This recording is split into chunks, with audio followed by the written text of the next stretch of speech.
In a world where most people watch movies and then forget about them, 3 brave heroes join forces to watch them again and then talk about them. Join them in their epic journey as they go back in time, a decade and beyond, to revisit and break down films from a vast array of genres. Do these movies hold up over time? Are they classics? Find out on Retro Movie Roundtable. Starring your hosts, Bryan Frye, Chad Robinson, and Russell Guest. Coming now to headphones in your ears.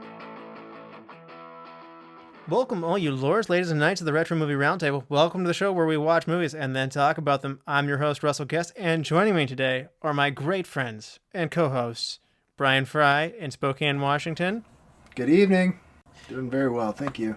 And also from in Pittsburgh, crosstown, COVID style, socially distanced from another location, whereabouts unknown, Chad Robinson. Oh, that's like my favorite wrestler entrance, whereabouts unknown. Well, I don't know my wrestling very well, sorry. Is that a name that I should know? No, that's like Kane, Big Red Machine. That's Okay. where he was from, whereabouts unknown. Thank you. I needed that. I've lost the wrestling audience, but you've kept them. You've kept Stick them. around. Yes. Stick around, WWE fans. Yes. Now, today, I'm looking forward to doing another show with you guys because these are always a lot of fun, but let's just warm things up a little bit. What's the last movie you saw? Chad, why don't you take this one first? The last movie I saw was We Summon the Darkness. It had Alexandra Daddario in it. Swing! Yeah, also Johnny Knoxville. It was an interesting little horror movie. Didn't quite work out for me, but the cast intrigued me. All right, and what about you, Bryan? What's the last movie you saw? Not precisely a new movie, it's just kind of one of my old standbys, but I rewatched 13th Warrior the other day. Ah, you do love that movie. I do, I really enjoy it. I enjoy it more than the ratings say as well. So, and I've enjoyed the book too. Do you like the book or the movie better? I probably like the movie better. The book really is written more like a histories piece. It's less flowy than the film, but they definitely left out some cool parts that would have been really nice to have in the movie. Yeah, I'm actually very similar to that review across the board. So, and the last movie I saw was Terminator Genisys, which came out in 2015, but I just got it now. Oh, no.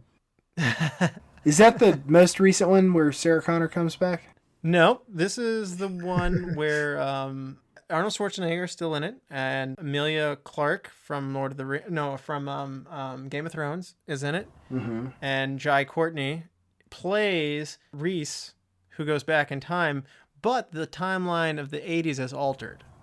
I think I've seen that one, but I haven't seen the newest one. Yeah. Yeah, and I watched this in order to prepare myself to be able to see the new one, so I knew I was one chapter behind. And, I wanted more, but I mean, there'll never be anything as good as the first 2 movies. I don't know that I was down on it as Chad's initial groan. It was bad. I don't feel like with that movie franchise they've done a great job with trying to keep any sort of continuity. It's always been like, and now a new vision, and now a new vision. Whereas, if they really, kept the faith alive, they would have, brought back similar directors and whatnot and tried to really nail it down. Everything's been somebody new trying to put their stamp on the franchise. Just like Alien, leave it alone after 2. Yep. Don't touch it after James Cameron. Yeah. Just fail. What is a movie that you really wanted to see, but it let you down, Bryan? Probably From Hell with Johnny Depp. I was really excited to see that movie, and I left it very upset. That's fair. All right, well, it said it was right on the label. This movie's From Hell, so, I mean, it can't be good. Yeah. I went to see it with friends. They were very amused at my reaction, but I was like, what the actual F? Okay, now, Chad, what movie were you looking forward to, but it let you down? It's still a good movie, but I was so pumped after seeing the original Guardians of the Galaxy that when the second one came out, I just felt like it was a huge letdown. I thought it was meaner and kind of just disjointed. Huh. Wow, I knew you loved the first one so much, and I actually didn't know how you felt about the second one. I just assumed it went down well for you. Interesting. Mine is Drowning Mona from 2000. it had such a loaded cast, and it's one of these movies that I saw a preview for. It took me years to get to see it, and I remember going to the rental store, getting it, watching it on my own, which I don't do a lot of, and being disappointed, thinking, how are all of these funny people not... It's just, I don't know, the bar was up here, and my results were down here. Jupiter ascending. That's on you, man. That's on you for looking forward to that. No. I wasn't looking forward to it. That looked like a dumpster fire to me from square one. But I know some people were like, oh, this is going to change. It's like John Carter. They're like, this is going to change sci-fi. And then I ended up watching it like 2 years later on an airplane and stifling laughter as it just, dumpster fire doesn't even really navigate the horror that was how bad this movie was. Well, that was the bad news. Now for some good news. We're going to get on and end on a good note. What's a movie that you had low expectations for, but you were pleasantly surprised by? Brian. I'm going to go with Pitch Perfect on this one. Just basically drug me into the theater screaming to this movie. I even think I brought liquor with me, smuggled it into the theater because I'm like, I can't believe I'm seeing this movie. And within the first 15 minutes, I was like, this is really funny. This is a very enjoyable movie. And by the end of it, she's just giving me that smug see face, and it's one of my favorite franchises. Okay, and what about you, Chad? What's a movie that you had low expectations for, but you were pleasantly surprised by? I'm going to stick with the MCU theme here. I was bored to tears by the first Captain America, so I was really dreading the Winter Soldier, but just went to see it for continuity's sake. And I kind of go back and forth on my favorites, but it's at the top, if not my favorite of the MCU movies. Great choice. My low expectations was a movie called Stardust. I didn't see a lot of marketing for it. Didn't really come across my way. Is that the Neil Gaiman book? The one with Robert De Niro and as the pirate? Yep. It has Michelle Pfeiffer, Charlie Cox from Daredevil. Yeah. I didn't have high expectations. I didn't get a good feel for it. And I was like, this looks like a bad fantasy. But in reality, it's a good fantasy. So do see it. Yeah. And especially if you want to see Daredevil and with more hair doing things before he was Daredevil. Imagine if Daredevil could see. Just go see the original Daredevil then. Don't do that. No, don't do that. That'll go back to the previous question of movies that you were disappointed in. All right, so let's get into it today. What movie are we doing today, Brian? We are going to do 2005's Kiss Kiss Bang Bang. That's right. This movie comes out in 2005. It grosses $4.2 million. On the box office that year, it places at 186. The movie that places ahead of it was Being Julia, and the movie that places behind it was Enron, the Smartest Guys in the Room. The number one movie that year was Star Wars Episode 3, Revenge of the Sith. Still a good movie, I say, Chad. I mean, you're wrong, but it's fine. Oh, I was just violently retching. And IMDb gives Kiss Kiss Bang Bang a 7.5. Rotten Tomatoes critics give it an 85%. And the audience score is very close at 87%. So, Brian, why don't you start us off? Had you seen Kiss Kiss Bang Bang before? What was your background with it? All right, so this is a closet. I shouldn't say closet. This is one of those movies that I get excited to tell people about kind of when I think about it. It's just one of those, it's not something that I just have in my back pocket like, oh, you should watch this. But when I do have the opportunity to really push this movie for folks who have not seen it, it is, I want to say that I get at least 8 out of 10 people with it who actually sit down and watch it. This went horrifically under the radar. It is one of my favorite movies. It's a terrific dark comedy as well as a neo-noir kind of Hollywood mystery. And I would highly recommend it to anybody who is a fan of the genre, fan of the actors in it, fan of movies that are funny but can kind of still keep other plots salient. So please watch this movie. Also, watch it if you enjoy movies with titles that have the same word repeated in it twice. Very accurate. Chitty Chitty Bang Bang? Another great one. Now, Chad, had you seen Kiss Kiss Bang Bang before? I hadn't, no. And would you like to tell us how it went down for you? So, I do not. You've done this before? I want to make your job harder because that's delightful. I always say at best this show is a conversation. At worst, it's an interview. So Yeah. Well, I'm going for worst. So yeah, I had no expectations other than it's a Bryan Frye recommended movie, which can run the gamut of of movies from Pitch Perfect to Ice Harvest, and this fell into the Ice Harvest category. It's like, oh, this makes sense. This is a Bryan Frye movie. It is a Bryan Frye movie, for sure. Yeah, had he not seen this and I had gotten to it first, be like, you know who would enjoy this? Bryan. Yeah, and I am with you, Chad. I had never seen this before, and I had a hard time. Like, maybe it's just because I had a hard time following it. Because again, when you have a baby man in the house, he cries, he interrupts you, and you have to break it up into segments. So the first time I watched this, I left with many questions, saying like, does this really all connect? And then I took a much better, more focused second pass through, much needed. It made a little more sense to me, but it still didn't quite all. It's not tight. And so it's enjoyable in tone. The experience is fun, but as the plot goes, a little bit shaky. So mixed reviews from me. I guess if I were going to be contentious with that statement, I would say that it is possible to understand what happened in one watching. Yeah, I understood it. However, there are still aspects to the plot, nuances and pieces that I still see today that I'm like, I get that way better now. So I get it. It's definitely not something that you can walk away from. Like, this is something you have to, unless you know what's going on beginning to end, you've got to, really, really glue yourself to this movie to understand all the fractured pieces. And that's part of it. Like, part of the glamour of this movie is it's putting together fractured pieces. Yeah, I mean, I watched this with my wife, and things that I thought were pretty spelled out for you. She goes, what was with Harmony's dad at the end? Why was that necessary? Yeah, they mentioned it. Well, we're gonna save some of that. Yeah. If you haven't seen Kiss Kiss Bang Bang, you're gonna want to go watch the movie and come back and enjoy it, because there will be spoilers that lie ahead. We will be back after this. It is one of the possible realities of your President Donald J. Trump here from the White House. I've been working tirelessly with Vice President Kanye West on passing a bill where we will build a beautiful bridge to Mexico. Yes, we're going to build it right across the Gulf of Mexico to connect the state of Florida to the country of Mexico. When I'm not building bridges, I listen to my favorite podcast, the Retro Movie Roundtable.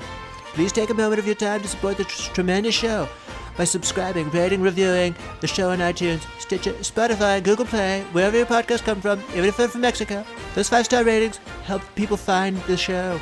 Like the show on Facebook and email at retromovieroundtable@yahoo.com. Also, tell a friend about the show. I told my good friend Angela Merkel to listen to the show. She's an incredible woman who I deeply respect. Angela is now a huge fan of the show. I have to run. I'm late for my interview at CNN. Kanye and I are then going to go golfing with my good friend, Porter Jim Acosta. I really love Jim. Remember, America, we're in this together. Okay, and we're back. And for those who haven't seen Kiss Kiss Bang Bang since 2005 and need a little refresher, Chad, do you want to help people refresh their memories? So Robert Downey Jr.'s Harry Lockhart is a petty crook that, while running from the cops during a crime gone wrong, winds up auditioning for a private investigator role. Oh, and he's also the narrator, so he interrupts the movie with reminders like this one for things he neglected to mention. At a Hollywood party, he's introduced to Val Kilmer's Perry Van Shrike, an openly gay private investigator hired to give Harry on-the-job experience. Characters throughout the film call him Gay Perry because he is indeed gay, and so that's how we might, on occasion, refer to him throughout this podcast. We're not calling out his sexuality, we're just referring to the character. Harry runs into his childhood crush, Harmony Lane, who is an aspiring actress and therefore had a messed up childhood. He lies to her and tells her he's a detective but loses a shot with Harmony after getting drunk and sleeping with her friend. During a stakeout at a cabin, Gay Perry and Harry witness a car being dumped in the lake and soon discover there's a corpse inside. Harry and Perry are spotted by the two men responsible for dumping the body. Meanwhile, Harmony's sister has come to Los Angeles and has apparently committed suicide. Harmony calls Harry and pleads with him to investigate. Harry is stalked by the two thugs who beat him and try to get him to quit investigating the lakeside murder. After having his finger cut off by Harmony, Long story and the plot summary needs to be short, so I'll skip it. Harry winds up at a thug's house and shoots him, while Gay Perry had his own encounter with the second thug, whom a street vendor shoots. Man, LA's gun laws do not appear to be working here. It's revealed that the original corpse is Veronica Dexter, the daughter of Harlan Dexter, a Hollywood socialite. She was institutionalized and replaced by a double to resolve an inheritance dispute between her and her father, and then Harlan had his daughter killed. Harry and Perry are captured by Harlan but escape, killing several of Dexter's thugs along the way. Both Perry and Harry are shot, but Harry manages to kill Dexter, bringing the body count to 13. It's always 13.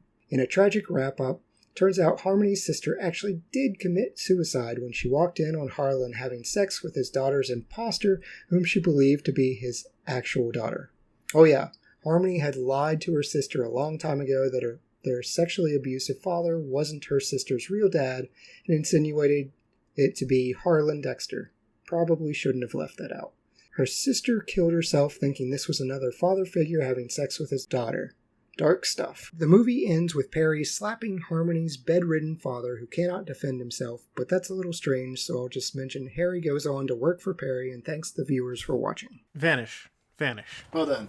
This was unbeknownst to me, but this is actually a Christmas movie, isn't it? Yep, Yes. It is a Christmas movie. I did not realize that, and maybe we should have saved this for December, but hey, you can listen to this podcast anytime you want to, so enjoy it now in the middle of May when we drop it, and then on the other hand, go back and enjoy it again in December. So it's a Christmas movie in LA, and it doesn't seem like a Christmas movie because LA just makes things not seem like Christmas to me. I'm from the cold part of the country, so to me, when I see Florida, Texas, California have Christmas, it doesn't really seem like Christmas to me. Something's taken away from it. You hear that? This is another one of those movies that I like bringing up to people who are really looking for, like, It's a Wonderful Life to your answer for best Christmas movie. So I'm like, Kiss Kiss Bang Bang. For all those people. Still Gremlins.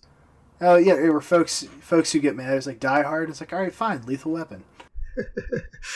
I had my wife watch Die Hard, and she agreed. She's like, that's a Christmas movie. It's played throughout. It's a Christmas movie, so it's resolved. Yes. Yep. Well, I mean, if you enjoy a movie at Christmas time with your family and it gives you the good spirits that you want to have, I mean, why not? It can be a Christmas movie. So, Frye, you're very familiar with this one. Is this one that you like to return to at the holiday season? It's not one I specifically return to in the holiday season. This is just a movie I return to because I enjoy it. Okay. Doesn't necessarily overwhelm you with the Christmas spirit either there. No, I basically just use it as a weapon for people who get bent out of shape when someone says that over Home Alone or some more traditional Christmas movies. It did anger me. Like, I started off thinking, another one? Sleepless in Seattle was Christmas. Ice Harvest was Christmas. Yep. We actually released that one at Christmas, so. Yes. Yeah, no, great point on that. But as far as the mystery, the story goes and the through line, for me, this was a little bit murky, and I alluded to this one in my background. Frye, you've gone through this one the most times, and you've got the most out of it. Tell me, is the case itself working for you, or are you enjoying it more from, like, the comedy side? Because that's how I'm able to enjoy it. Just like, these are enjoyable characters in a fun situation. Oh, it's both. I mean, I like this kind of style mystery. I like the way that Robert Downey Jr. and Val Kilmer play off one another. It's probably one of the most enjoyable duos that you get to see in movies when people can kind of make fun of each other like this.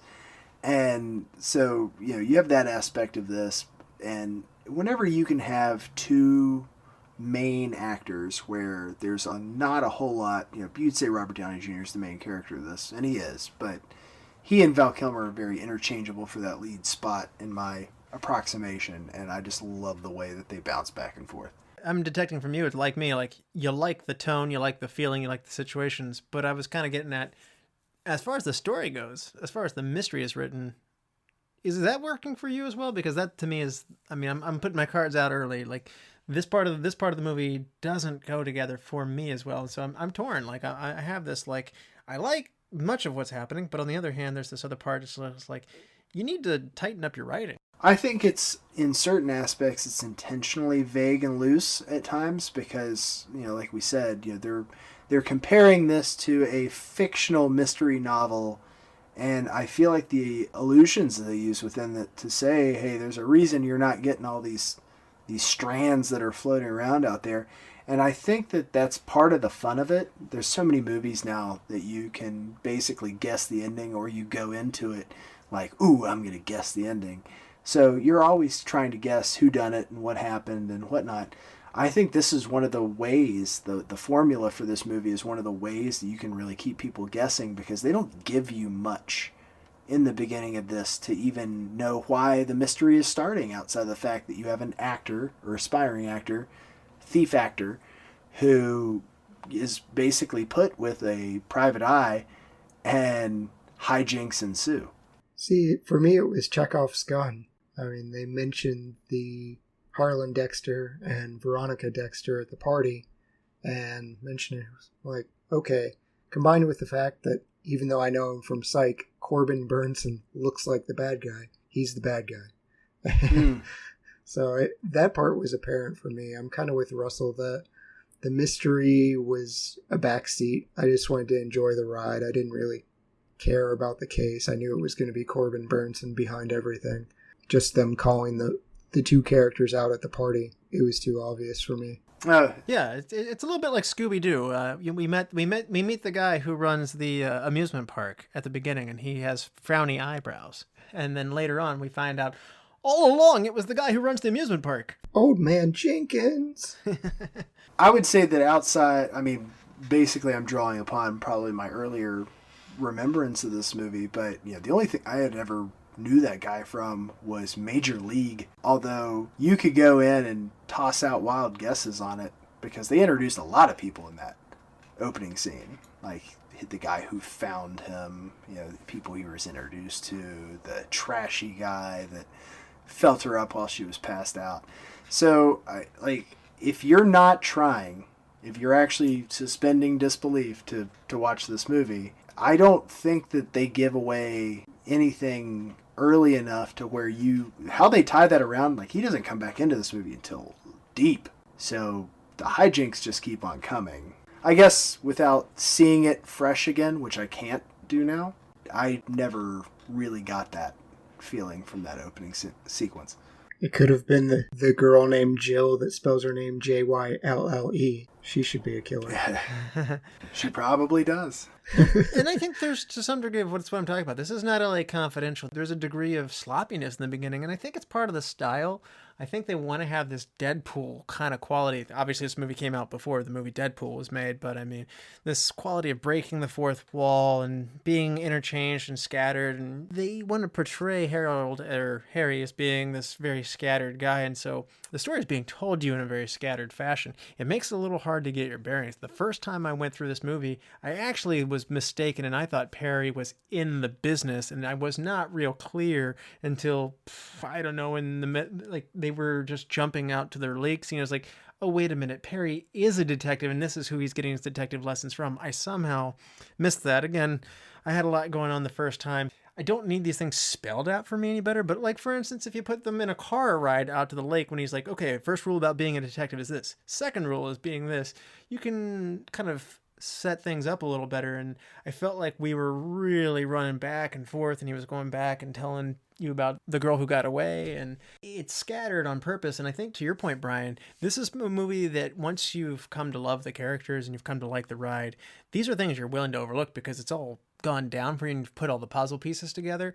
It probably benefits from more patience and going back through it multiple times. That's that tightness that I'm talking about. I'm not sure how tight it is in the first place, and I think you're right in saying maybe they're not asking it to be tight. They're not trying to be. Although there were allusions to LA Confidential. There was almost a shot-for-shot scene out of it. It was the revolver scene. Oh, okay. Yeah, okay. Well, that's actually a common trope. Come on, Russ. Yeah. You got to make his job harder, too. Shared science. Yeah. Well, I mean, that's a common trope, too. The Russian roulette thing. Well, he says, "Where is the girl?" That's what Russell Crowe says during LA Confidential.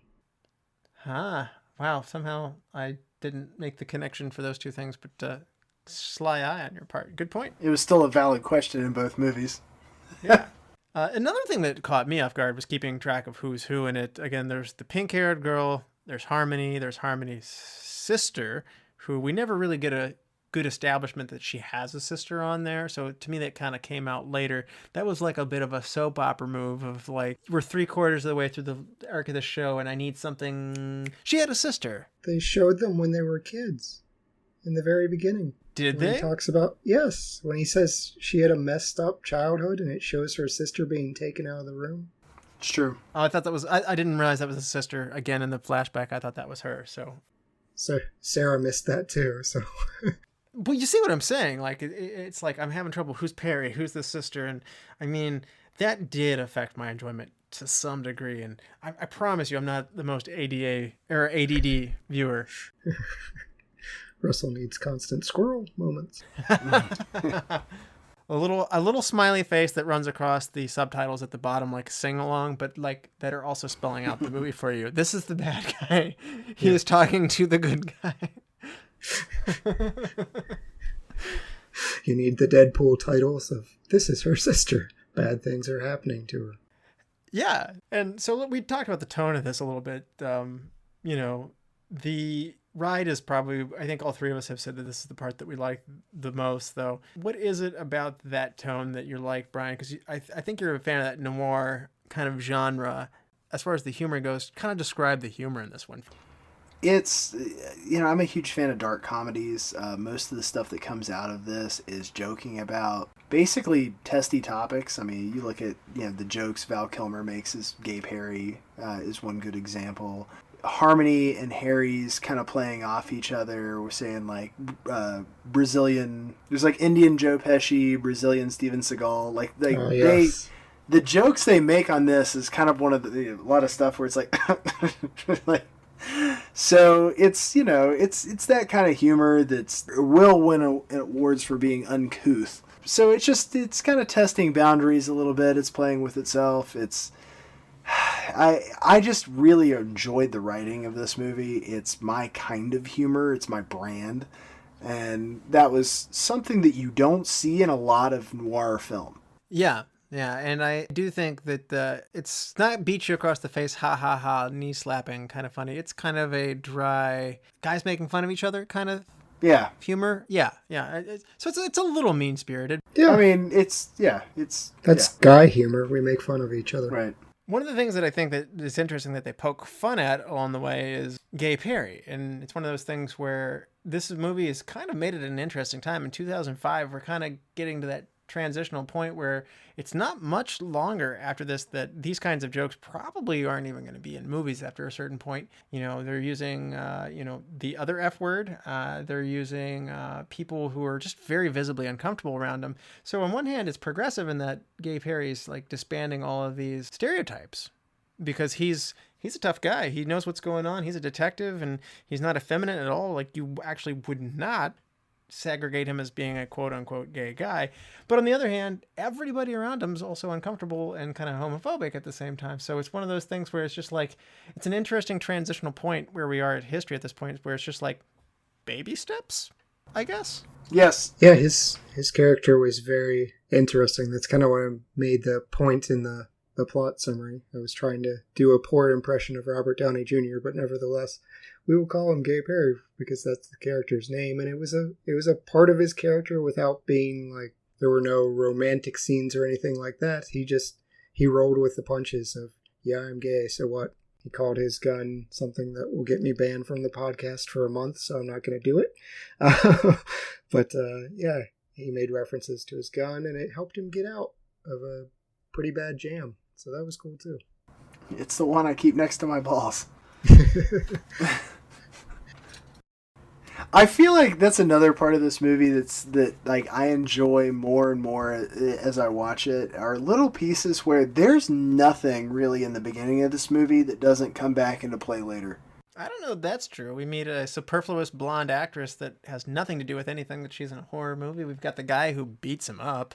That doesn't come back later. The friend tangent of Like, it's not real clear why he sleeps with her friend. That was one of my first moments of like a head scratching move. This movie actually, I would say, takes a lot of unexpected turns. It's almost like this is where a typical mystery or a typical kind of movie would go, and we're not going to go there. And there's probably about 4 or 5 times throughout this movie where they make a real pattern out of saying like, this is what you think we're going to do, but we're not going to do it.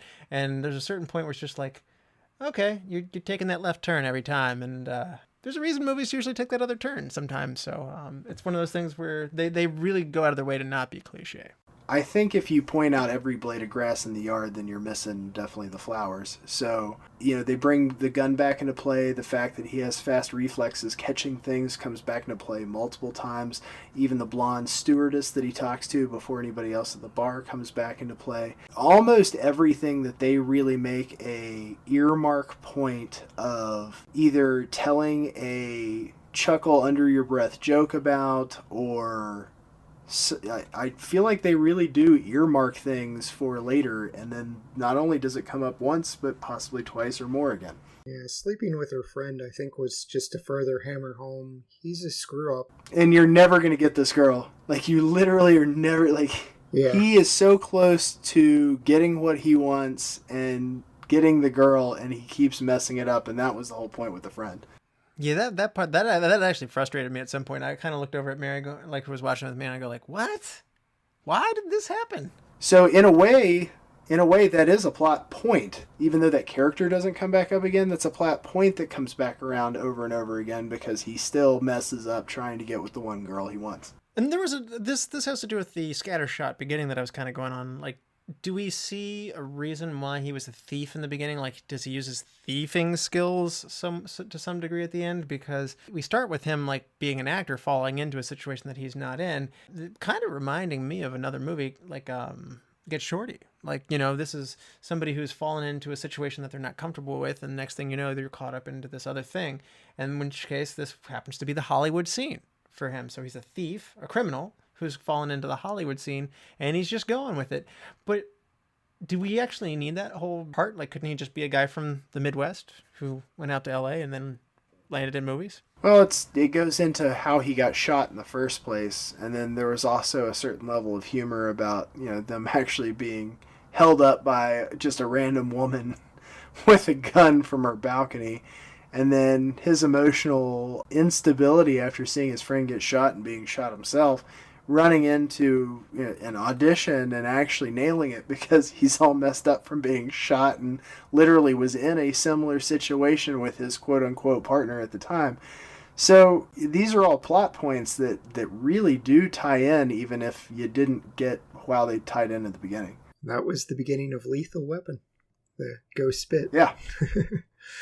But yeah, as far as a thief, I think he had to have some background that he was ashamed of. They didn't necessarily have to go thief, but it does add to the humor of getting shot. But he needed a reason to lie to Harmony of what he actually was. And he is quick on his feet. Like, the whole thing, like, he is very quick. Not just quick-witted, but he gets himself out of various situations by doing haphazard things quickly that end up falling his way. Or messing up. I mean, you can sometimes just pee on a corpse or, accidentally, like, Russian roulette somebody and use a live round. Hey, man, if you were using the toilet and you casually look over and there's a dead person in your tub, you're telling me you're just going to be like, yeah, I'm just going to finish peeing here before I lose my mind? I feel like it would go back inside me at that point, so yes. If I did that, I honestly, but I'm not sure what I would do, but I'm pretty sure I don't go Ace Ventura all over the bathroom. That was a great scene. Yeah, Ace Ventura, by the way, that totally unveiled, like, when you walk into a nasty bathroom, you're just like, why is it like this? And I saw Ace Ventura, I was like, oh, well, now I know why. Frye, plot points or plot discussion. Did you like the relationship dynamic that evolves between Harmony and Harry? Do you like that part of the game? I would say that having seen it as much as I have, my biggest point on that is it was really one of those relationships that needed to never happen. Like, that was a pseudo driving force of this film, and I think that's definitely, like, if they had gotten together in the end of this, that would have been probably a death nail to it. They really weren't that clear about it, were they? Like, did they? What happened to Harmony at the end of this? I know she went back to Indiana for her sister's funeral, and that's when Perry was smacking the convalescent dad. But I think that was basically it for that. And then Harry stayed in L.A. and worked with Perry. Yep. So I wasn't clear on that. Like, are they together? Is she like working with them, or like, I mean, No, or she just moved on her own way, and he said, "Oh, that's the one that got away," but it's probably for the best that she got away. I wasn't real clear on which of those three it was. She broke the pact, so it was over. Okay, so that did seal the deal, and they were done at that point. Because he seemed to be back head over heels again over her later, so I wasn't sure about that. he seems sad. He doesn't want her to die. Now, Chad, what about you? What was your take on the ride as we were talking about, like the tone of the movie? I liked that Harmony was smarter than Harry, and they reinforced that several times. Of she's unexpectedly smart for the background that she's had. She's terrible beer commercials and a lot of risque decisions, but she's actually quite intelligent. And Harry is confirmed multiple times to be an absolute idiot. The revolver. He's like, that's an 8% chance. 8%? Who taught you math? So that she corrects him on adverbs. I love that. I love the grammar. I love pluperfect being thrown in. Then he tried to use the same thing and failed. Yeah, everyone being smarter than Harry is great. Perry correcting him, saying, that's not an adverb.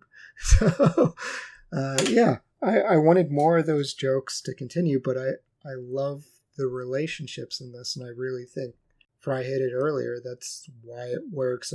Robert Downey Jr. and Val Kilmer together are just fantastic. Which brings us to Frye. Do you want to give us a cast rundown here? Absolutely. Now, this is going to be pretty brief because there aren't a lot of people that are vitally essential to this. So we're going to start with Robert Downey Jr.'s Harry Lockhart, and then Val Kilmer's Gay Perry. We also have Michelle Monaghan as Harmony Faith Lane, Corbin Bernsen as Harlan Dexter, Dash Mihok as Mr. Frying Pan, Larry Miller as Dabney Shaw, Rockmond Dunbar as Mr. Fire, and I'm going to toss this in here just for fun, and it's Shannyn Sossamon as the pink-haired girl, just because she's pretty, and I like her. All of that was accurate. She's the important double, so she is. I wanted more from this hitman, Mr. Frying Pan and Mr. Fire. They were fun. I did like. They were also very funny. Like there was a good witty repartee between the two of them as well. I could have used a little more of them in this. We first get a glimpse of them at the lake, but they have their mask on, so we don't really get to enjoy the characters until much, much, much later. And when they come in, they're bickering back and forth nature of, they kind of have that same dynamic that you were talking about with Harry and Gay Perry, where they're kind of correcting each other and arguing with each other, and they have a pretty good dynamic themselves. And I would like a little more of Mr. Frying Pan and Mr. Heat. Mr. Fire. Yep. Yeah, sorry, Mr. Fire, yes. Yeah, out of the frying pan into the fire. It was great. Mm-hmm. Or Mr. Mustard, as he was also called. Mike and Ike and Mustard. What is that, actually? They were talking about, that's an obscure reference. I'm like, that is an obscure reference. I don't know that reference. Some kind of sexual innuendo. I don't want to go in Urban Dictionary and figure it out. Oh, is it? Okay, well. That's what I was led to believe, and I think IMDb backed it up. Oh, okay. It was actually something that I had meant to look into, and I completely forgot about it. Well, yeah, we can't read that, so let's move along. I think one of the big things that's about this movie is that this is kind of Robert Downey Jr.'s comeback road, and he had fallen off on hard times with addiction. He had become an unreliable commodity in Hollywood, and people didn't really want to touch him. And it was one of those things where he not only was in a movie, but he was the lead role in this movie. And while it didn't gross tons and tons of money at the box office, this kind of restored faith in him, and it's an important stepping stone for him and his career. And he said, at least at one point, he said that this was his favorite movie that he had done. Who knows? Without this movie, Jon Favreau said that this was very pivotal, or a reason why he was influenced to cast Robert Downey Jr. in the role of his career as Iron Man. So Favreau goes to make Iron Man without Kiss Kiss Bang Bang is Robert Downey Jr. going to be your Iron Man otherwise. So it's a pretty important movie in Robert Downey Jr.'s career path. And I think that's one of the things that people who like Robert Downey Jr. by default should really appreciate this movie. Oh yeah, this film that made no money led to him making billions. Frye, are you a Robert Downey Jr. fan? Yeah, I think he's very good. I would say that, I enjoyed his comedies at a young age. I would say that even before he had made his big MCU comeback roles like The Principal and Charlie Bartlett and others were really glue that make his personality on screen. And so yeah, I would say yes, absolutely. Yeah, I didn't know him from pretty much before he screwed up and kind of got blacklisted for a while, but I can remember being old enough that they were advertising him coming on Ally McBeal TV show, and so I actually did tune in and figured out, who is this guy? What's he doing? Why is he back? And I enjoyed his part on that otherwise forgettable TV series. So yeah, I've been a fan of his. I think he was good at playing a jerk beforehand, but I think one of the things that this movie does, or you're starting to see the seeds of this, I think one of Robert Downey Jr.'s best traits as an actor is his pace. He's very quick. He's very quick with his words. He has a lot of precision with them. And I mean, Iron Man or Sherlock Holmes and where his career goes after this, 100% starts to capitalize on these characters are kind of jerks and they move very quickly and they have a very dry wit to them. But I mean, in a way, you can see how this leads to that career path that he will later take. Agreed. Oh, yeah. I mean, you need Tony Stark. Tony Stark was created as a character no one should like. Mm-hmm. Definitely. But at the same time, you have to be a certain degree of likable at the same time. I mean, depending on the roles that I was going through, I mean, he's still capable of doing that. Other times, he's just not a likable guy. I mean, and he's just a jerk. Like, he's a jerk in Weird Science. Oh, yeah. Mm-hmm. Warner Brothers was willing to produce the movie with a larger budget if Harrison Ford was going to play the detective. And, and then separately, under a different thing, alternatively, Johnny Knoxville was set to star as Harry Lockhart, which is, the role that Robert Downey Jr. got. Other considerations included Benicio del Toro for Harry and Hugh Grant for Gay Perry. So, Brian, do you want to see Harrison Ford in the role of the detective and Johnny Knoxville as Harry? All due respect to these other actors, I think they did it right the way they did it. I think Harrison Ford would be hilarious as Gay Perry. I don't think it would work at all.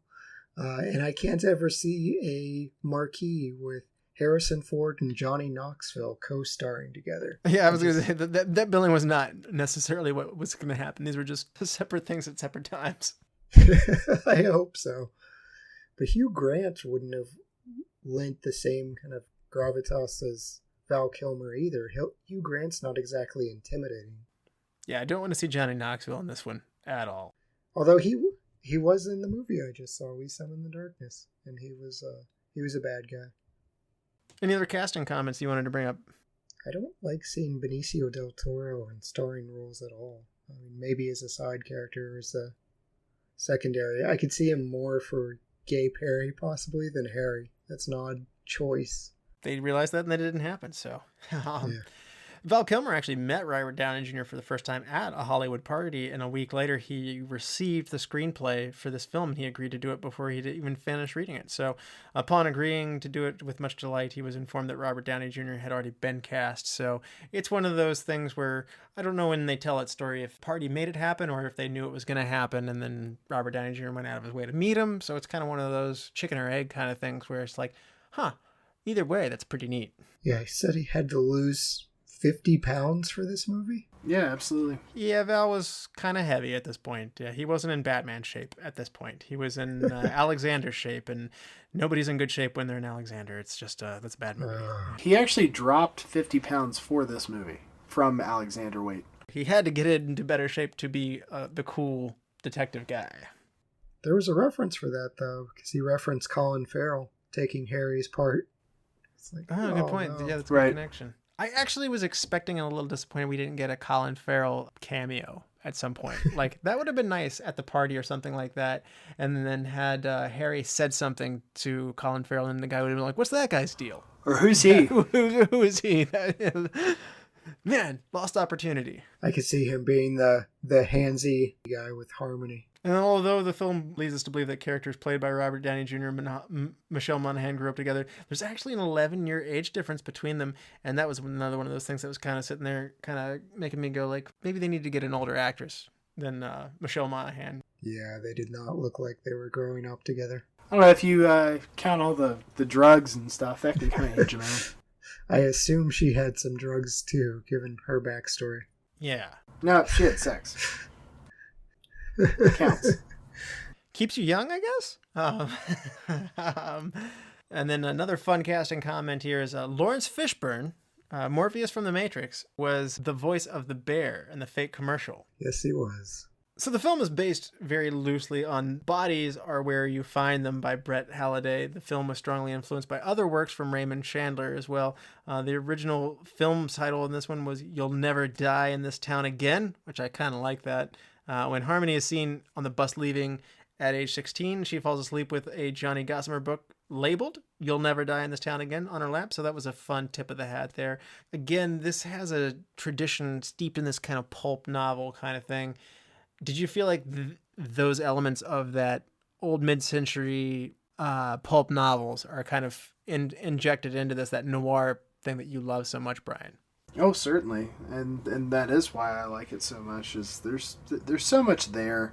It's such a fun genre to play with, and when you can add to it with how they did so many things in this movie that are different from that traditional setup, I think it just makes it better. What makes a noir really when you think about it? Because for me, and I am admittedly kind of tend to put it in a different era, like I think Maltese Falcon. I think 1940s, very black and white, high contrast, where your blacks are very shadowy, and then you have this woman who's all trouble comes into the picture, and certainly Private Eyes are a part of this as well. But when you advance that to today's time, what makes it a noir for you in today's time? I see noir movies as incorporating frequent flashbacks. I think that's an essential piece to it. I think they're usually fairly complex plots, and I think that falls into where you were having a hard time really sinking into it. I also think that cynical heroes, which you clearly have in this, are another piece to it. So I'd say those are my three earmarks of what makes a noir film. But yeah, there are other aspects to it, but I would say those are the three things that I take from Kiss Kiss Bang Bang that I would also associate with other noir films. Narration is a big part of it for me. When I think of the old detective movies, you hear the voice of the main character explaining things to you or talking through the scene outside of it. So yeah, that's a big part for me. Yeah. Now, this is Shane Black's directorial debut. He'd been a writer. He's most known for writing Lethal Weapon movies up until this point. So what do you think about Shane Black on his first go as a director? Obviously I love this movie, so it's a success for him. So those elements that you're talking about, noir, as a director, do you feel like he's bringing that into the modern times in a way that you like to see? Certainly, and then like I already said, this is a very dark comedy, and that's another genre that I really appreciate. So him bringing it's a blending of two of my favorite parts of film, and the fact that he did it well, and as well as I feel he did, just kind of makes this a diamond out there that there are very few others like it, and I would say nothing that's to its level for that level of the black comedy mixed with noir aspects. Yeah, I don't like this guy. I wish he'd stopped after this movie, because next in line is Iron Man 3, which Russell and I have had many conversations about. It's the worst Iron Man. Iron Man 2 I will watch a dozen times. Nope, Iron Man 2 is worse. Yeah. He made The Predator, the awful, awful, awful version with Key from Key and Peele and Olivia Munn as a scientist, which was even less believable than Denise Richards. She's a nuclear psychologist. Christmas Jones. It's just... Christmas Jones. He needed to stop. Like, this is his masterpiece, and... it looks like a fluke at this point. Well, writing Lethal Weapon gets you a lot of credibility, doesn't it? Yeah, he's a good writer. Lethal Weapon, Monster Squad, Last Action Hero. Great writer. Do that more. Well, he wrote and directed this one. Dude, The Nice Guys was awesome. Yeah, I was going to say, for me, actually, as far as the director goes, I think The Nice Guys shows a progression. I see Shane Black progressing and maturing as a director when he goes on to The Nice Guys. So I'm with Bryan. The Nice Guys is awesome.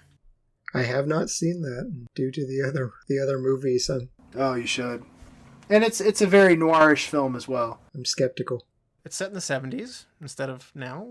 It is a detective kind of private eye kind of movie, and it is also dark in tone. And there's also humorous elements. So it's interesting how I was actually surprised to see both of these movies were made by the same person, because they were very much cut from the same cloth and they're so far apart. I'm kind of going like, wow, return to your comfort zone, I see.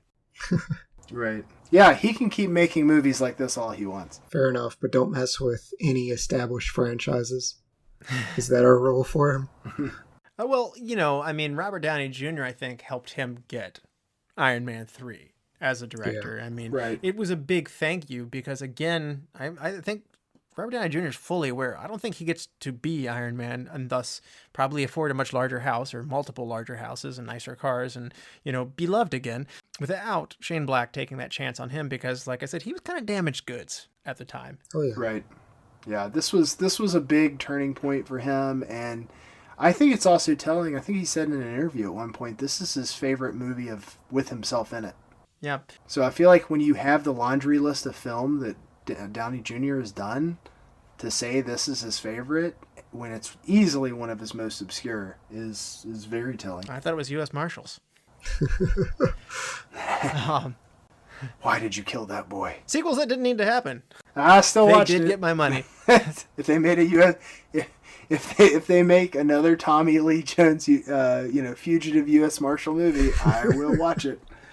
I'll watch it if it has Wesley Snipes from Demolition Man. Wesley Pipes. What do you have to say, Teddy Bear?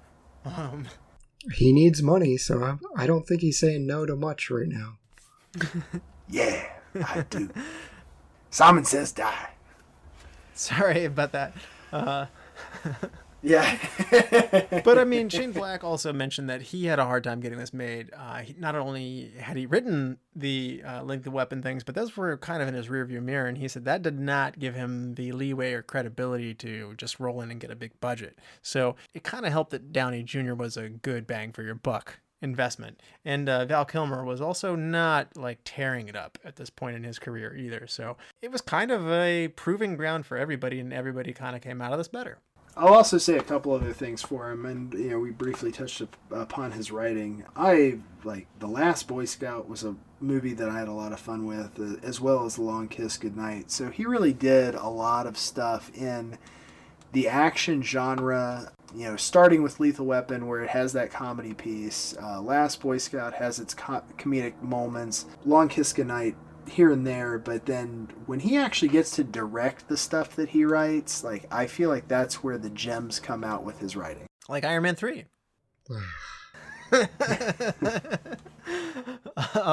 Sorry. Shane Black also did a really interesting thing. As he was presenting this movie, he did through chapters of a book, and so that was kind of a reflection of the pulp novels that he had done, and those titles were very pulpy titles. They were actually taken from chapter titles from Raymond Chandler works, and those detective novels as well. So things like Chapter 1, Trouble is My Business, Day 2, The Lady in the Lake, 3, The Little Sister, like these ambiguous things that kind of were like a fun little lead of where things were going. I did like that style that he had done in this. They give you a piece of what's to come. And I did like that. And it was ambiguous enough to kind of be like, ooh, what's this? Sure. Now, the character, Harry, is very jumbled. And the story is also presented in a somewhat jumbled way. They break the fourth wall a lot in this movie. They, at one point, cut the movie and stop the still frame, as if the projector has actually stopped and he's talking to you. Frye, you haven't mentioned it. Did you actually like this? This actually goes into my change one thing, but I'll go ahead and drop it now. I don't mind people or directors doing this. It's totally fine. It's not a thing that I do or don't need. I do think that they may have overdone it a little bit on this one, but, it's not an insurmountable thing. See, I'm the opposite. I actually thought they dropped the narration and the fourth wall breaking towards the end of the movie, and it felt different to me tonally. So I wanted it to continue throughout. I didn't think it was a common thread and should have been. I'm with one of you two, and you're both right. And it's like either do it or don't do it. And they really go heavy in the beginning, and it's this very unique style. So it's like a big, bold move. It could be the thing that makes this such a unique movie. But then they kind of stop doing it, and they kind of veer away from it. I think that only happened because he could only bring you to the present. I guess. Like, there was a lot of backstory he had to feed, but then once you get to the present, you're seeing what the narration would have been. Like, if there were a part 2 of this movie, then anything that would have happened at the end of this movie would have been the heavy narration at the beginning of part 2. Interesting. Maybe. I always think that there's an opportunity for little, sprinkled jokes about what's happening in the moment. Like, it would be a more comedy approach. There's no doubt about it. So, like, you would, like, when being held hostage, I totally agree with that. Yeah, I remember being in this situation. You kind of know he's going to get out of it because he's narrating it to you. But, like, basically being more playful with it. I think that if they continued on with it, just for the sake of continuing on with it, it would be its own, like, it would stand out on its own as not being the same as what they were using it for before. It does that make sense? Like, it would almost stand out more that alright, so it started as this, but now you're going into just making jokes about the present. You could still skip time of, okay, they're in a warehouse. Well, how did we get here? And, show them bribing guards or using magic tricks or anything like that. But yeah, I get your point. I thought it was an interesting thing that the actual pool party that was at the beginning takes place at Harlan Dexter's residence was actually shot at Shane Black's mansion. So not only is he the writer, the director, but he's also the host of the movie. Black was pretty infamous for throwing large, extravagant Hollywood parties at the house filled with all kinds of industry bigwigs, much like this. He knew how to throw a party. Party? Yeah, that's a pretty sweet residence. Yes. For mostly writer. Well, you're right. Lethal Weapon, I'm not sure. And plus, you get to cash in off of the sequels. I think he did 2 and 3 as well. I'm pretty sure you're set after that. Yeah. Plus, they tried that TV show, too, so yeah. I'm sure you got a chunk of that, too. He made a lot of money off of Mel Gibson's bad mullet. That mullet got more fierce in Braveheart later, too. That was period accurate mullet. Was it? No. Oh. I was going to say, I didn't think anything was period accurate. No, they were in Scotland. Yeah. He was in a bunch of these movies too, like Predator, Hunt for Red October, RoboCop 3. I was halfway thinking that this movie might be fun if we set it back in the 50s, like when the pulp novels are a hot commodity. Obviously, the cell phone game changes completely when you go that direction. You can't do that. But would this movie is this movie more fun if we shoot it in a retro era, or do you like it here in the present more? Becomes a whole lot more scary for Gay Perry if you said it in the 1950s. It's Los Angeles, it flies.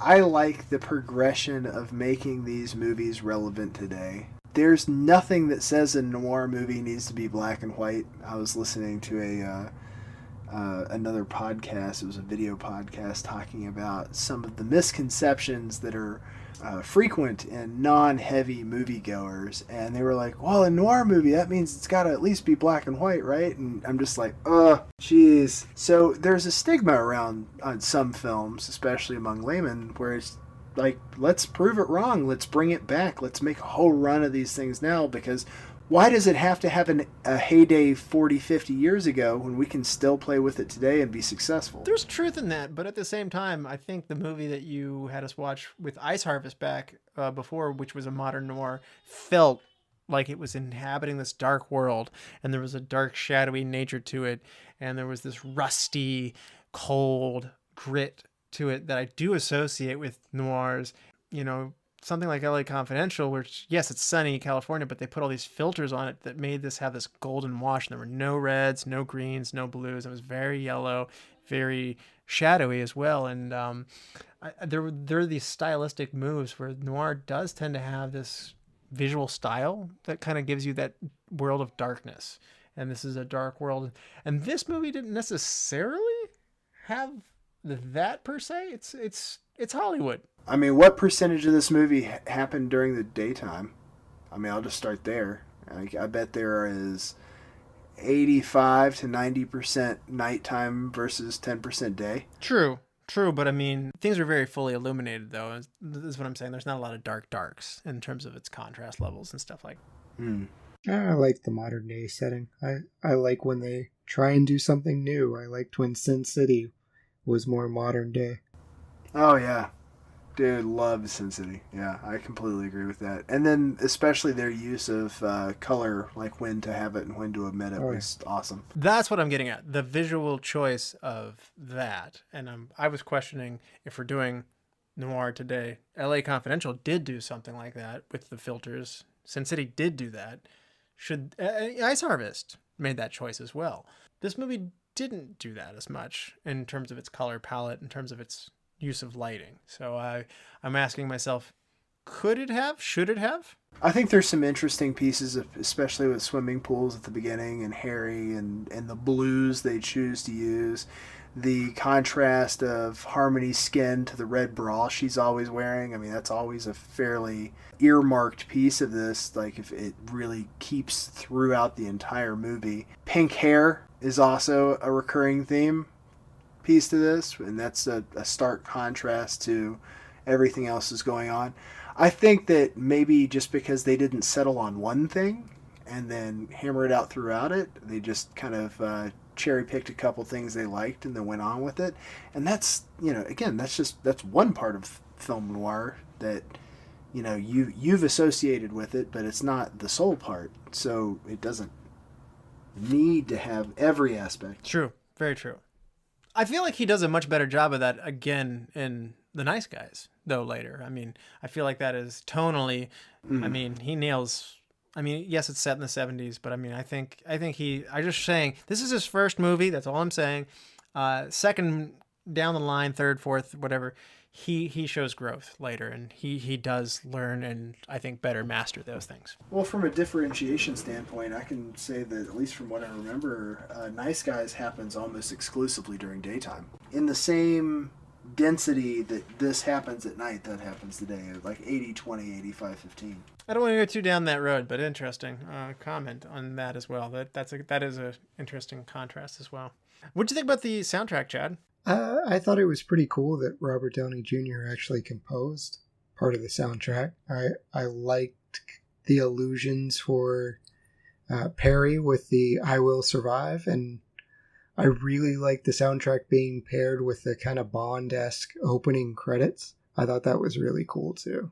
Yes, more playful perhaps. More of a whimsical, jazzy, detective sneaking around kind of thing. Not so much smooth, chic. But yes, I see what you're saying. And that's appropriate for the tone of the movie as well. Yeah, I definitely really enjoyed the intro scene to this. I thought that was a lot of fun. And I'm blanking on the name of the movie. I think was it called Part-Time Crooks? The one with the silhouette eating a cookie. This is something Chad just hit me with when he was talking about it, and it just popped into my head. But it's got that sleuthy, but it's not going to be hardcore sleuth. It's going to be lighthearted, or at least somewhat comedic. And Part-Time, I want to say it was called Part-Time Crooks. Speaking of sleuth, check out Sleuth on our podcast. Completely different movie, but yes, that's a very good movie. Small Time Crooks. It was Small Time Crooks. Small Time Crooks. It was a Woody Allen movie. Yeah. All right. This movie also shares a song title with the soundtrack of a James Bond movie from Thunderball in 1965. Huge Bond fan. And when I heard Kiss Kiss Bang Bang, I thought there'd be some connection to Bond or some kind of more Bond-like aspect to the movie than this. And obviously it's a detective and there's sleuthing, but on the other hand, Kiss Kiss Bang Bang is actually kind of a term for the genre of that espionage kind of thing. And that kind of comes from Mr. Kiss Kiss Bang Bang was recorded. It's a song that Shirley Bassey, who's does a number of the Bond song openings. Then later Dionne Warwick actually performs it with composer John Barry, who does a lot of Bond scores. Later, they released that song with the Thunderball soundtrack, but it did not become the Bond song. They got cold feet. They renamed the movie Thunderball, and Kiss Kiss Bang Bang was just a term that kind of went what Bond is, and he was known as Mr. Kiss Kiss Bang Bang overseas. Thunderball is a much better title for a Bond film. And he strikes like thunder. But what do I know? I'm just a bear. I bite the heads off fish. I did not catch that was Lawrence Fishburne until I saw the actual credits. I feel like I should have. Yeah, there's great potential for voice work for that guy. And Well, the museum was really cool to me. The live performing art museum, I thought the lighting was cool. A lot of the glass exhibits with the demon like women that are moving around, and even they had a allusion to The Exorcist in the background, so there were a lot of cool things in there. yeah, I did enjoy that. And I actually enjoyed the mid-century home, the modernist home that Shane Black had for his residence where the party was thrown. Very much Hollywood. The other one was the scene where the pink-haired girl is murdered. We do have this really strong feeling for Los Angeles on this one. I don't feel like it's Christmas, but I sure feel like it's Los Angeles. That house was really nice. Hitmen are doing well in this economy. Well, was that her house or the hitman's house? I think it was the hitman's house. Well, if you look at Harmony, man, she had a place right on the beach when Robot Guy broke in. Yeah, She was a failed actress. Yeah, that did surprise me. I was like, a failed actress? Don't you have like 3 roommates and you live in like a crappy part of town? It's the same thing that happens in so many of these different movies where, you've got to have the hot car no matter what their profession is. I always think about Aaron Eckhart in Battlefield Los Angeles. Like, I'm about to be a retired staff sergeant in the Marine Corps. Super nice. I don't know if he had like a Dodge Charger or a classic Mustang or something. I'm like, yeah, I'm certain you could afford that. Oh yeah. I mean, it's like my wife likes watching House Hunters and all those things. It's like, I'm an elementary school teacher and my husband paints potatoes. Our budget is $1.2 million. What? But yeah, I mean, it's all the homes were very, very nice. And Russell's throwing in terms like modernist, throwing around his architecture. Okay, that was the light version. Yeah, I'm Harry in this role. House is pretty. Lots of windows. Well, you guys ready to hand out some awards? Absolutely. Let's do it. All right. Chad, why don't you take this one first? Who's your MVP? Robert Downey Jr. I don't see this movie working as well without him and his narration. Bryan, are you going with Robert Downey Jr. as well? I actually went with Val Kilmer on this one, but I totally get it. Okay. And why Val Kilmer? I think that Val Kilmer's Gay Perry character was the most unique part of this movie in the way that Robert Downey Jr.'s kind of effed upness in terms of him being klutzy and kind of stupid, Val Kilmer's cool, collect persona and knowing what he's doing, but all of it in the end came down to Downey Jr. having, I guess, this particular set of skills, or at least, or at the very least, luck that actually made him worth working with later on, at the outset of this. So clearly they both had something to bring to the table, regardless of all the trouble that Downey Jr.'s mouth gets him into. I'm going to throw you off because of how I asked the question. I picked Val Kilmer as well. I was torn. Yeah, I'm with you. I think the best scenes have Gay Perry in it. That's just a fact. And I'm not as into the scenes where Harry and Harmony are together as I am when Perry and Harry are together. Like maybe some degree of preparing himself to write The Nice Guys with this duo, but those kind of, I guess, pseudo detective and detective combo, that to me is where the strength of this movie lies. And I didn't realize it until the second time through, but I was like, you know what? This movie is riding high with Val Kilmer in it. So he gets my MVP. We will disagree on the best scenes point later on. Okay. Best supporting though, Chad. Val Kilmer has to be. For all the reasons you guys have stated. He was great, and I was torn whether it was MVP or best supporting. Okay. And now, Bryan, who's your best supporting? Robert Downey Jr. I mean, this is one of those you can't have one without the other kind of things. This is whoever your 1A and 1B are, it really doesn't matter in this movie. See, you copped out on that one. See, I was bold and I just picked one, and I gave Robert Downey Jr. the shaft on the other one. So I went with. Oh, okay. Yeah, it's okay. I went with I went with Dabney though, the Larry Miller who plays Dabney, and I liked his character early in the movie, and I was really sad we lost him because he had this sharpness to him that was, I guess, kind of the cruel Hollywood casting side of things that I did like, that picked up on that film world. I liked the audition scene in the beginning quite a bit with him in it. We don't see him after the party. It's too bad. He's only mentioned after that. But small presence. Wish he had been in it more. Chad, who's your hidden gem? I'm going to see if I can make Russell fall out of a chair. I'm going with Ariel Winter, who plays the young Harmony. She's 7-year-old Harmony. So this is a kid actor that I'm saying, hey, she's cool. She did a good job. Wow. Mark it down. Like, this is... I'd say Chad... Put it on the board. Yeah, I was going to say, Chad should give us a top 10 child actors countdown. The problem is he can't do it because he can't think of 10 child acting performances he liked. I did make a top 10 most obnoxious kids. That's not what I want. Oh, man. Yeah. Okay, great. What about the kid in Iron Man 3? Hate that kid. Gosh, you're all... Heartless. He was the worst part of that movie. I hate that kid. Bryan, who is your hidden gem? I went with Dash Mihok. He was one of the terrible 2 hitmen, excuse me. He's been in a lot of movies that I really like, and he's typically pretty far in the background. He was in Silver Linings Playbook, Romeo and Juliet, Day After Tomorrow. He's just one of those guys that I like him. He's one of those people that when he is a small part or even a bigger part in a movie, I'm like, I love that guy. And I rarely remember his name, so I apologize for that. But he is somebody that I tend to notice in movies when I see him. And whenever he gets a chance, I'm like, sweet. Well, I'm going to pick up the other half of that good duo, and I'm going to go with Rockmond Dunbar, who plays Mr. Fire. So you went with Mr. Frying Pan, I'll go with Mr. Fire. I only picked him because I felt like, over the other one, because I felt like he had that extra scene with the pink-haired girl. I kind of liked it when he was still cocky. He was like, ooh, you got a gun, tough guy. I'm like... You are a tough guy. I was like, wow, that's a lot of confidence. You're about to get shot.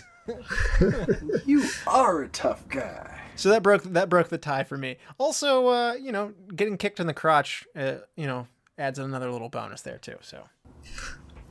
Oh. So recast, Chad. If you had to recast somebody, who would it be, and who would you put in their place? You spent a lot of time talking about him, so I feel bad. But Rockmond Dunbar as Mr. Fire, I am replacing him with Jordan Peele. Okay. Too bad. Oh, you don't like that? I think Jordan would have really added to this role. We're going to be just elbow dropping Russell in this one. Oh no! Did you go for Rockmond Dunbar as well, Frye? I did. Yes, I did. Man. I am replacing him with Romney Malco from 40-Year-Old Virgin. Oh, that's a good one too. Okay. I think that would have been hilarious. I love that guy's comedic execution. I think he would have been hilarious in this movie. And he's big and intimidating too. Regardless of who's playing him, I want more of him in this movie. He speaks that language well. Yeah. Well, my recast, you guys might, it's your turn to get mad at me, maybe. I'm actually going to recast Robert Downey Jr. in this one. And I'm going to put I'm going to put John Cusack in his place. So Ice Harvest Part 2?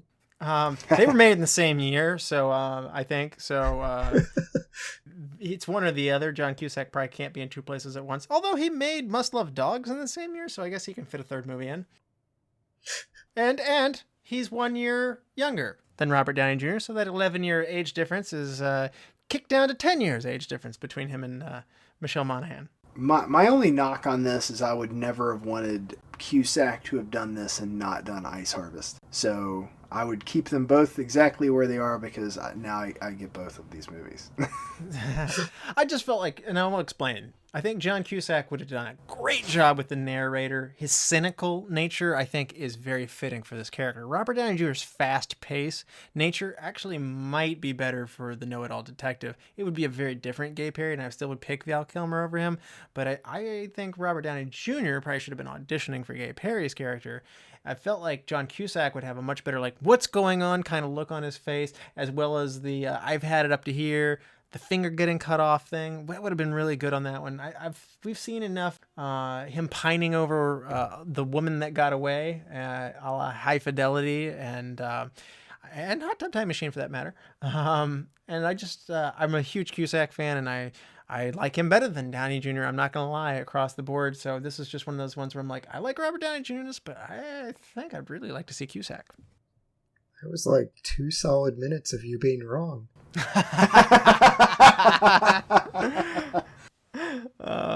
Boom. That's a good podcast. I've been the worst part of this episode up until now. And now it's Russell. Everyone turn on Russell. Well, who can argue with the guy who made Due Date and Iron Man 3 and Iron Man 2? No, but go on. I didn't say I wanted to see Colin Farrell in this movie. I mean, there's wrong, and then there's Alexander wrong. All right, Chad, help right the ship then. What's your best shot? So the first shot we see of adult Harry looking into that pool at the Hollywood party, it's steeped in symbolism. He's deciding whether to jump into that Hollywood life as well as to just flat out jump into the pool. So I thought it was a good shot. Yeah. It's a great choice. I have one of my considerations as well. I'm glad you picked that one. Brian, what's your best shot? My best shot from this is the whole scene. Well, I shouldn't say scene because we're going to do best scene. The best shot is Val Kilmer shooting the guy during the torture scene, and I will leave it at that so we can leave out all the pieces of how that was awesome. Okay. My best shot is kind of a cheat. It's the opening credits. They're just beautifully drawn and abstracted. It's awfully fun. It's very LA. You get an instant sense of the tone of what's going. It's playful. It's dangerous. It's noir. It's tipping its hat to the pulp novels that are mentioned throughout this movie. The music sets the mood well too, and that's great. And and if you really want to squeeze it out of me, what's the best actual cinematic moment? I do like the scene where the hitman falls through the table after getting shot. And so when Harry shoots him, they have a very low camera angle on that, and he breaks through the glass table. They did a nice job on that one. My off-the-reservation answer is the opening credits. No, that's a good choice. Best scene in the movie, Chad? The scene with Harmony pleading with Harry to help her while he can't stop staring at her chest. He's only getting some of the information, and the camera is very deliberate with where his eyes are going. And even the extension of that scene where she passes out and the spider goes down her bra. My wife just gasped at that, and he's trying to swat away the spider. And there's that whole, did you just grab my, I'll say chest in case I get banned again. Just grab my chest, and he's having that argument, and I enjoyed it. I grabbed it, and it's a biggie. Interesting. I'm not that scene actually didn't work for me as much, but I'm glad you enjoyed it. Brian, what's your best scene? Look, Chad, Russell's going back to being wrong. Yeah. We'll see. My favorite scene of the movie is Robert Downey Jr.'s casting scene. Not only for the nuances and the script he's actually reading, but like just his emotion for it, and I can see it from the eyes of the guy who finds him, and he's just like, oh my god, this guy's amazing. And it's just old school method. it's not just the fact that Robert Downey Jr. is a good actor, and I think he can turn that on and off to make this scene work, but it's also the duality of that whatever luck is on his side to make things go both horribly wrong and end up all right for him really makes this movie, because this stuff continuously happens for him. And even though he ends up on his feet in the end, he might lose a finger. Oh, yeah. He is a great actor. One could say he's almost as good as John Cusack. Great. I have to drive that knife in him a little bit. Sorry. Compare net worth. My best scene is going to be Harry and Perry leaving the hospital, and a goon intercepts them. They turn the tables on him, and he explains why you shouldn't walk that close. He takes the gun, and turns into the whole Russian roulette fail scene where, he puts the gun in, and you guys mentioned it earlier with the, I had like an 8% chance, and he's like, 8%? Who taught you math? This banter between Harry and Perry is the absolute thriving point for this movie. They're at their best here, and the lake was another good scene where they're arguing there too, whether to throw the gun away or how to dispose of the body. And I feel like that was really when things started cooking, and then this is when things are at their absolute best. So that was my best scene. See, I thought the torture scene might get mentioned with the guy just he's getting ready to do horrible things, and he's just shooting. It's my best shot. Shooting him with the squirt gun. Just casually shooting him with the squirt gun. This part of the movie actually to me is just like, again, this my best scene comes off the heels of what you were just mentioning. So this is all the best part for me. I wanted that to be my best quote for this movie. I really did, like him explaining that gun, but I was like, I can't. I just can't. But it really is one of my favorite quotes of the movie because it's both shocking and telling at the same time, and I think it's a gift of writing to be able to play that scene and not really get in trouble for it, because Gay Perry in this movie is really heralded as one of the first openly gay main characters in a movie. It actually got a lot of kudos for his character in this. It wasn't just a bit part. Yeah. So now, Chad, if you had to change one thing, what would it be? I think I'm going to upset Frye here because I feel like this is just tonally in line with the type of movie you're wanting, but I really don't think the scene with Perry and Harmony's dad at the end was needed. That doesn't upset me. No, I agree. It seems like the kind of thing that would be in a deleted scenes DVD, actually, like when you're like, we cut this scene. Yeah. It's like, oh, I can see why you cut that. Yeah, it was just too mean-spirited. I guess how I feel about it is coming from someone like Gay Perry, who's probably dealt with a lot of turmoil in his life, that if Robert Downey Jr. had been the one to do it, I'd agree with you. But because it's Val Kilmer doing it, I don't. No, that's good perspective. And they even admitted in the movie, Chad, like, well, I saw Lord of the Rings. I didn't want to end this movie 17 times. It's like, you're kind of doing that. So. It's not Return of the King. Yeah. Brian, change one thing. We already talked about it. I could have used a little less narrator of parts. I agree with you guys that it was heavy in the beginning and not at the end. But I also think I've kind of talked myself into the beginning being necessary and not so much at the end. So I think this is kind of one of those things that in the natural progression of the podcast, I've changed my mind. Okay. My change one thing is this is very broad, but I'd like to de-emphasize the harmony aspect of it and put more emphasis on the partnership between Harry and Perry. Bring them together as partners sooner and focus more of the movie around there. I know harmony is important. She's kind of the troublemaker. She's the straw that stirs the drink. But I don't feel like she's at the same time, I think she's there for plot purposes. In my perfect world, I just would rather focus on the two guys, and because I like seeing them argue, because that's when the movie's at its funniest, and that's when I'm having the most fun. Interesting decision. So watch The Nice Guys. What is your best quote of the movie, Chad? No, my question. I get to go first. Why in blue perfect hell would you pee on a corpse? Good one. Good one. I enjoyed the grammar games, and that was perfect. I really want to know if I started saying what in Blue Perfect Hell was because of this movie, or if it was something that I had heard before. It will bother me forever. It's just, again, going back to, I think I've mentioned I took a bunch of Latin, so using pluperfect in a sentence correctly is just impressive. You win grammar awards. All right, and Brian, what's your best quote? A talking monkey. Yeah, came from the future, ugly sucker. Only says ficus. Okay. I was going to go with, he was narrating, and at this part, I was cold. I was tired. I was wetter than Drew Barrymore at a grunge club. Yeah, what was with that? That reference went over my head. Well, Drew Barrymore liked, the bad boy kind of, there's a certain type that she had in the mid-90s, and that would fit, the grunge rocker kind of, bad boy kind of type. So that was funny. Yeah, I'm not up to date on my Drew Barrymore gossip, so that one just went wrong. So you're more familiar with her like when she was doing the whole Tom Green phase thing, huh? Yeah, it was like that was the one I knew. Before that, though.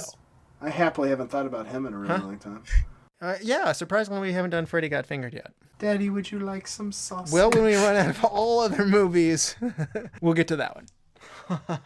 Well, it's that fun time of the show where we come to an exciting conclusion and rate this movie on a 5-star scale with half-star intervals. Chad, what would you rate this movie? Going 3.5. I enjoyed it, but I kind of felt like it ran out of steam and wit towards the end. But overall, it was still a good time. All right, and Bryan, what would you rate this movie? I'm going to give this one a 4. It is one of my stalwart favorites, so I'm backing it with the full weight of a 4. Are there things that could have been done better? Absolutely. Do I need those things fixed? Nope. Okay, I'm going to go with a 2 on this one. Things didn't come together for me as well, and like I said, the focus being on harmony throughout the time started to actually agitate me, and there's a lot of stuff that didn't connect for me, and I feel like you got to get that mystery part of this right first and foremost, and then write the comedy and stuff to suit it well after that. I'm not sure that I'll be returning to this one anytime too soon. So I definitely see the appeal, and I think it's very, very important for all involved. I guess my hot take would be, if you enjoy this, maybe check out The Nice Guys or Get Shorty, if those are better movies. I think the hot take is Russell hates women. Russell wants the women cut out of this movie. Except the dead chick. She served an important part. Okay. Yes, I wanted to turn it into a buddy cop movie. It's true. Not everything can be a buddy cop movie. Do you want me to pick a movie for next time? Let's do it. We're going to do a science fiction movie, again, because it's very popular demand. People want us to do more of these. Option number 1, Final Fantasy, The Spirits Within, 2001. Has nothing to do with the video game series. A scientist makes a last stand on Earth with help from a ragtag team of soldiers against an invasion of alien phantoms. Option 2, Predator from 1987. A team of commandos on a mission in Central American jungle find themselves haunted by an extraterrestrial warrior. Option 3, Moon from 2009. Astronaut Sam Bell has a quintessentially personal encounter towards the end of his 3-year stint on the moon, where he's working alongside of his computer Gertie, sending back Earth parcels of resources that helped diminish our planet's power problems. Guys, I think I'm going to go with Predator on this one. That's a classic, and it just needs to be done. And we did Aliens. But I got to tell you, though, if you ever have the chance to watch the outtakes, and yes, there are outtakes from a CGI movie of Final Fantasy Spirits Within, it is well worth it. They are hilarious. Did not know about outtakes on that one. But Predator we will be doing. Thank you guys for coming on. Sure. Thanks for having us. Thanks for allowing me to be the worst part of this podcast up until you being wrong.